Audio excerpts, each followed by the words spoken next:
guys, and welcome to another episode of the Weekend Show. Hope you've had a good week and managed to get some golf in. I actually played in the shorts, in the sunshine earlier in the week, but the following day, the waterproofs were back out, so nothing changes here in the UK.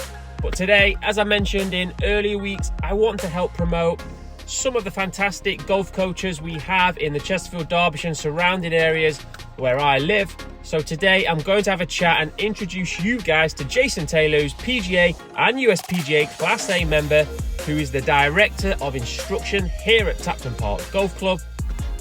Over the past 6 months, as I've been filming at the indoor studio here at Tapton Leisure Pod, I've had many chats with Jason, as we are both definitely a little bit golf geeks for sure, and we've had many conversations about all things golf. He was mentored when he first began by the renowned Pete Cowen and has a really interesting golf backstory. So let's go have a chat with him. Right guys, so as I said, I'd like to introduce Jason Taylor. So big thanks for coming on the channel. So Jason, what's your background? When did you start? When did you first time you picked up a club on this frustrating game of golf? Well, I started in 1980. I was 11 when I first started playing. Yeah. Didn't know anybody who played the game, and I think I saw the Masters on TV, and I fell in love. Got the bug for it. I fell in love. Yeah. So where were you based at when you started? I mean, around this area? I was born in Sheffield, so I think the first place I ever played was down at Tinsley. I played a few holes there, and then over to, where was it, Burley? Yeah. Burley. So obviously from your earlier playing days then, so you went down the PGA route, so I did. Where did you start? How did you go about it? So, got pretty good as an amateur. Yeah. I was absolutely obsessed, as we all are. You're still a golf geek now, so I know you've had plenty of chats. Right, guys, so then you went down to the PGA route when you were... I turned pro in April 1st, 1985. 85, wow. Yeah, I was pretty young. Turned pro at Lees Hall. Okay, yeah, I played that many times. So. Yep, my boss there was my first teacher, Ray Wilkinson. Okay. Who sadly passed now, but that's good 40 years ago. Good memories though. Then I met Pete Cowen. Pete Cowen, renowned Pete Cowen. And Pete became my coach. Okay. And he then became my boss as I did my apprenticeship with him. You was under Pete, him. so I was under Pete. I did my whole apprenticeship with him, and fully qualified with the PGA by '89. Yeah. So from there, you played some tournaments in England, then? I played a lot of tournaments coming through. Yeah. Thought I was a bit handy. Yeah. You played quite a bit junior level then? As we all did, yes. Yeah. I turned professional quite quickly, actually. Yeah. So I got down and I really wanted to go that route. Yeah. So turned pro quickly, as I say, at Lees Hall, then finished my training with Pete over at Dore and Totley in Sheffield. Yeah. Pretty good mentor to have from there. So then from basically his backstory for Jason, he was in the PGA in England, and then you ventured over to the United States. So where did that come from? How did that happen? I did. It was... talking to Pete, in the late 80s, we were convinced that the big money was over in the States instead of watching it rain at Dore and Totley all winter.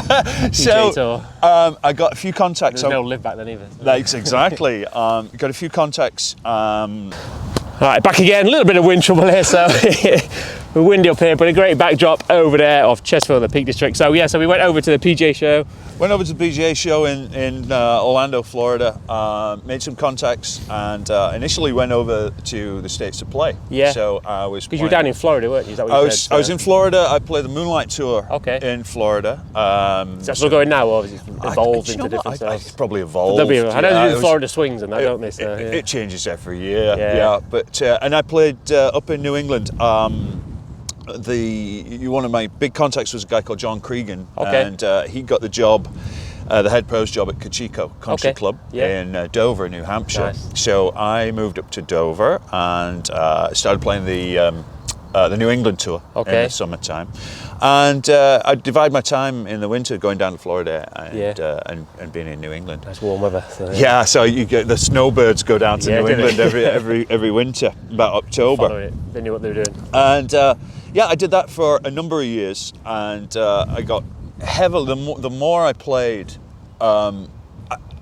I think Pete really gave me the understanding of the golf swing. Okay. And I think he was so far ahead of everybody that was coming out and you know, reciting what they'd learned. I really felt like he was so far ahead of his time there. And obviously before the Trackmans and the absolutely GC3s of this it was world, literally, you got to, he understood biomechanics before. you've got to have a lot of coach people with on there. good eyes. And as far as you know, it was a breath of fresh air meeting Pete, because he told me stuff about my golf swing that I had absolutely zero idea about. And to be honest, it's become his theories of 40 odd years ago have become the absolute standards totally. to teach. And now they're backed up by data and technology. What he's been, so he was. Yep. So he was a huge influence, and I thought I understood the golf swing quite well before I even met Pete. But he blew it all out the water. So I sort of had that talent or interest, if you like, for the way swings work. Definitely. So the natural progression for me was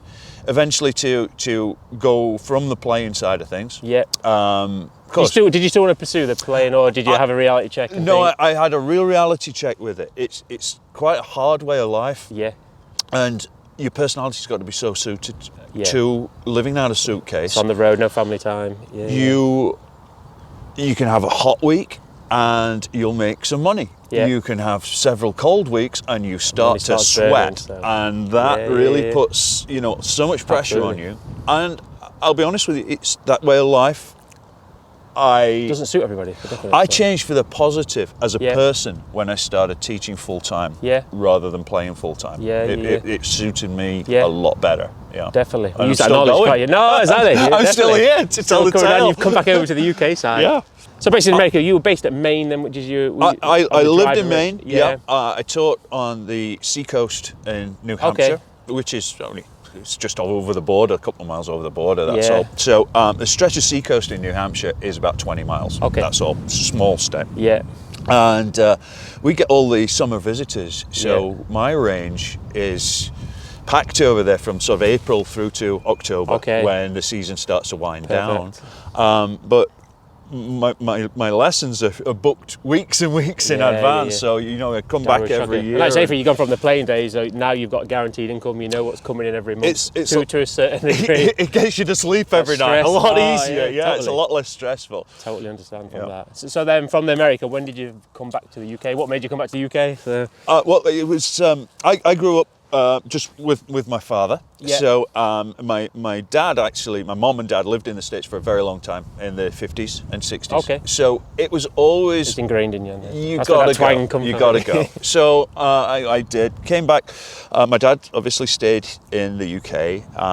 And when he got sick, I always said, I'll come back and I will take care of you. And that's what brought my back. Resonates with me. My dad was poorly, looked after him. So, So, yes, that's why I'm here. We're here to stay for the time being. So. And having now inherited a house that I've got to fix up, I'm here for stuck in the Chesterfield region for the while. So come check him out in Chesterfield while he's here, guys. All right, so I think we're going to talk about your teaching methods, but I think it's almost been covered in previous ones where it's ingrained from the Pete Cowen philosophies. But I know you're quite a laid back character as well, which is nice when I come chat to you. So. I try to be. No, totally. You know what? I enjoy coaching, I enjoy teaching, I enjoy the buzz I get out of seeing people hit good shots. Absolutely. And that's what it's all about for me. I know you, even just chatting to you, it's just easy to talk to. So in a relaxed environment, definitely enjoy it out there. Oh, you get me playing a few holes, I'm completely different. I think we're all like that. So again, for Down the Lens, there's a few newbies who keep watching the channel. So would you have any tips for the pretty much newbies out there and golf's a pretty hard sport, as we know it is. So it is. The good news, I think, though, these days is golf is everywhere. If you do some searching on YouTube, you will find the information that you're looking for. Cherry pick the right bits. I would say for newcomers, posture, grip, positions are all important. If you'd asked me 50 years ago, I would have said the same thing. Nothing changed. But nothing changes. The fundamentals have to be there. Some of the terminology changes, but it's all, we'll packed up on it. We'll talk about it differently. But if you're just starting out, find a good pro. They will talk you through the first lesson, and it's all going to be posture, setup, grip positions, and that gives you the absolute basis to play. There you go, guys. There's a tip from the pros. Right, guys, so if you're in the Chesterfield area, you want to come meet Jason, come have a lesson with him. He's here at Tapton Park Golf Club. I'm going to leave all his booking descriptions, all his links in the video description. So make sure you come check him out. Also at the moment, he's running a little offer for people to come have the lesson. So I'll let you explain. Right now, I'm doing a little introductory offer. £10 will get you half an hour of my time. We can give you a good look over, and I can tell you the best way to go for the future of your golf. There you go, Si. So make sure you take him up on that offer. Check out the link is in the description. Right, so before he heads back to teaching, we're going to do, if that's okay, a quick 10-question, fun, rapid-fire questions. You can answer some or not. So here we go. Question number 1, favourite golf course you've ever played? Catanzit. Merion, Mass. Never heard of that. I'll have to Google that one. I'll Google that one. Google that one. I'm trusting you on that one. Bucket list golf course you've never played? Pebble Beach. Pebble Beach. We've played on the sim, haven't we? We've played on the sim, yeah. Definitely like to play it on that. It's about as windy as it is on Pebble at the moment. So, how many hole-in-ones, if any? 3. 3. Wow. More than me. I've had 1. So. Well, I got you. No, you get me on the beat back me on nine. that one. 3 on that one. Biggest golfing inspiration when you were growing up, as a young little junior golfer? Seve Ballesteros. Seve, legend. You got those Seve hands? Unfortunately, no. That's what did me. Oh no. Favourite golf club in the bag when you're playing? Got to get him out this year playing more. Sandwedge. Yeah? Right now. Oh. I've been doing a lot of short game stuff lately, so I've dusted my sandwedge Short game lessons off. available as well, guys. If you were not a golf pro, what job would you think you've gone down? Or what route would you have gone down? I would have been a musician. Musician, yeah, yes. I can see that. So. Yeah. Gotta chill that vibe, definitely. Favourite food? Ooh, favourite food? Indian food or Italian food? No, yep. I'm happy with that. Sweet or savoury? Savoury. Savoury. Favourite movie of all time? I'm putting him on the spot. I've got here, 2. So, okay. Apocalypse Now or The Graduate? Graduate, all good films. Good choices. You don't have to answer this one, but USA or UK? I'll sit on the fence on this one. Depends what time of the year. If it's warm, the USA, now exactly. You've got me because if you're friendly to people, people will be friendly back, and it's as simple as that. It doesn't matter where you are. That's the perfect mantra. Jason, really appreciate Andy, that. thank you. Right, guys, check him out. We're gonna go do some practice. Cheers, guys.